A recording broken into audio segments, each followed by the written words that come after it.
नमस्कार। आज 28 डिसेंबर ब्रह्मचैतन्य गोंदवलेकर महाराज आपल्या आजच्या प्रवचनात आपल्याला काय सांगतात ते आपण ऐकूया। श्रीराम, वैदिक कर्माच्या जोडीला भगवंताचे नाम घ्यावे। गायत्री पुष्चरण झाल्यावर वैदिक ब्रह्मवृंदासमोर झालेले प्रवचन।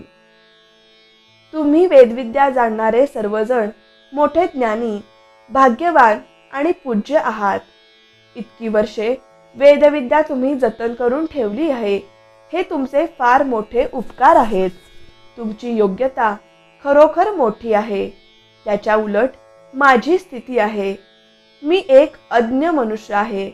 मला वेदविद्येचा गंध नाही, ग्रंथाचे ज्ञान नाही। मी रामरायाचा एक दीन दास आहे। त्याच्या नामावर माझे प्रेम आहे।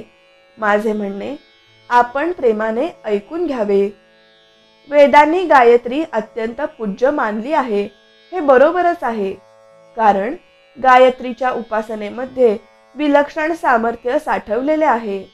गायत्रीची उपासना करणाऱ्या माणसाच्या अंगी खरे वैराग्य आणि पावित्र्य असावे लागते। पूर्वी ऋषी जनपदापासून दूर अशा अरण्यामध्ये आश्रम बांधून राहत असत। कंदमुळे हा त्यांचा आहार असे। इंद्रिय संयम हा त्यांचा मुख्य आचार असे। सत्य हेच त्यांच्या वाणीचे भूषण असे। काम, क्रोध आणि लोभ जिंकलेले विरागी ऋषी ही गायत्रीची उपासना करायला खरी योग्य माणसे होती। परंतु आता काळ पालटला आहे।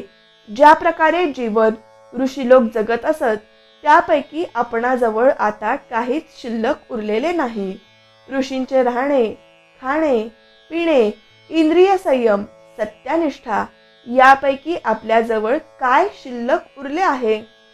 त्या काळी ऋषींनी पर्जन्य सूक्त म्हटले की पाऊस पडत असे, आणि तेच सूक्त आज म्हटले तर साधा वारा देखील सुटत नाही। ऋषींच्या अंगी तपश्चर्येचे सामर्थ्य होते, म्हणून त्यांच्या आशीर्वादाला जशी किंमत होती तशी त्यांच्या शापाला देखील होती। जीवनाबद्दल पूर्वी असणारी निष्ठा आज बदलली आहे। सध्या परिस्थिती अशी आहे की वैदिक कर्मावरची श्रद्धा लोकांमध्ये पूर्ववत राहिलेली नाही, आणि वैदिक कर्मे यथासांग घडणे कठीण होऊन बसले आहे।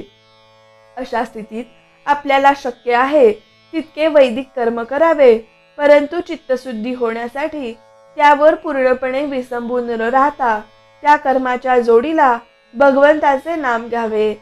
सध्याच्या परिस्थितीत संयमाची बंधने सुटत चालली, म्हणून संतांनी कळवळून नाम घ्या असे सांगितले। नाम हे आगंतुक नाही।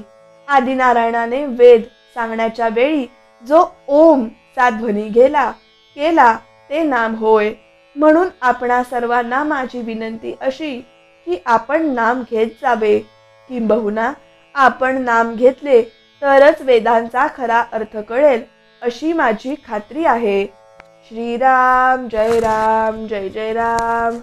श्रीराम जय राम जय जय राम। श्रीराम जय राम जय जय राम।